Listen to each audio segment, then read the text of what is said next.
জাতীয় সংসদ নির্বাচনে জনগণের রায়ে রাষ্ট্র ক্ষমতায় গেলে নওগাঁ ৩ আসন ৩০ দিনের মধ্যে মাদক মুক্ত করে যুব সমাজকে শক্তিতে রূপান্তর করতে চান বিএনপির মনোনীত প্রার্থী ফজলে হুদা বাবুল। বদলগাছির বিভিন্ন এলাকায় পথসভায় তিনি আরও বলেন, স্থানীয় অবহেলিত কৃষকদের ভাগ্য উন্নয়ন নিয়েও কাজ করবেন।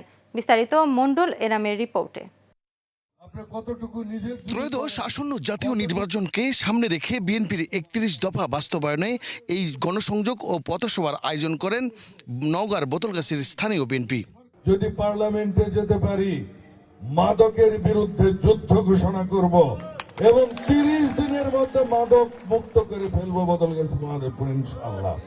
এ সময় নওগাঁ ৩ আসনের এমপি মনোনীত প্রার্থী ফজলে হুদা বাবুল প্রথমেই মাদকমুক্ত এলাকার পাশাপাশি মহাদেবপুর বোতলগাছির বেকারত্ব দূর করে এলাকায় মিল ইন্ডাস্ট্রি স্থাপন করা হবে। আগামীতে এখানে কলকারখানা বসানো হবে। প্রাথমিকভাবে আমি মনে করি একটা আমের কারখানা, আমের জুসের কারখানা আমরা শুরু করব। আমি এর জন্য বিনিয়োগকারীর সাথেও কথা বলেছি, যাতে সেখানে আমরা আমাদের সন্তানদের চাকরি দিতে পারি।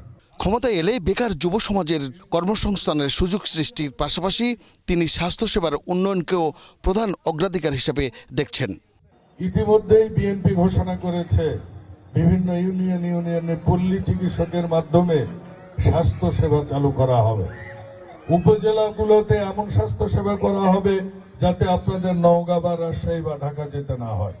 বিএনপি ক্ষমতায় গেলে মাদক নয়, শিক্ষা, কর্মসংস্থান আর মানবিকতার পথে এগিয়ে যাবে মহাদেবপুর বোতলগাছির তরুণরা, এমন প্রত্যাশাই স্থানীয়দের। স্বাস্থ্যর কথা বলি। মণ্ডল এনাম, এশিয়ান টেলিভিশন, ঢাকা।